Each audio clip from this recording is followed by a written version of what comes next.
You can't force yourself to understand calculus by sheer willpower. You can't decide to grasp a difficult concept through determination alone. You can only expose yourself to the subject matter repeatedly until, one day, your brain connects the dots. Learning and understanding aren't choices. They are neurological outcomes. What is within your control is choosing to introduce the circumstances for them to happen. Hey there, it's me, Core, and you're listening to Exercising Self-Control from Fitness to Flourishing. I'll say it again because it sounds a little odd. You cannot choose to understand something. You cannot choose to learn something. All you can do is choose to set up the right conditions for that understanding and learning to occur. The body does what it does. You've heard me say this over and over again. What we do as Stoic Strength Athletes is choose to exercise daily, eat well, get adequate rest, and the body adapts to those circumstances. And that adaptation is according to its schedule and capabilities, not any we might wish it had. The brain is subject to these same realities. It's not a matter of willpower. When you expose yourself to information, engage with experiments, read books, talk to teachers, or work with mentors, your brain makes connections at its own pace.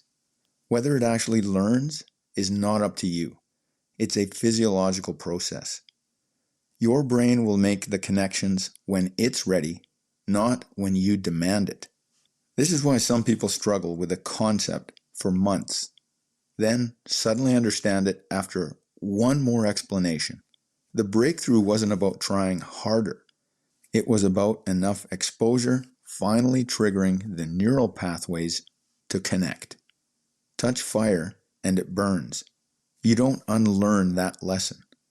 It's hard to unsee what you've seen, especially when it's important to your survival, your values, or your goals. Once understanding occurs, it becomes your conception of reality. But you can't manufacture that moment of understanding through intention alone. This is where intention actually matters, not in forcing understanding, but in engineering the circumstances where it can occur. You choose the exposure. You choose to read the book again. You decide to find a better teacher. You seek out a mentor.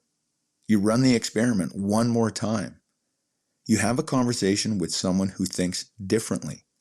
You keep showing up, keep engaging, keep exposing yourself to the material. That repetition, that consistency, that willingness to stay in the arena, that's up to you. And it works. Not because willpower creates understanding, but because repeated exposure creates the conditions your brain needs to learn. By accepting that learning isn't up to you, you stay grounded in your real power. The power to engineer the conditions where learning is most likely to occur. Misunderstanding this difference destroys people. They blame themselves for, in quotes, not getting it fast enough. They feel stupid for needing multiple explanations. They give up because they think effort should equal immediate understanding. That's not how the brain works.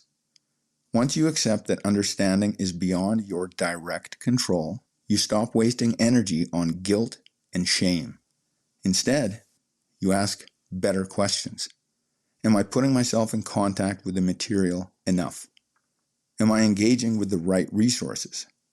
Do I need a different teacher, mentor, or coach? Should I approach this from another angle? You shift from blaming yourself to strategizing your circumstances.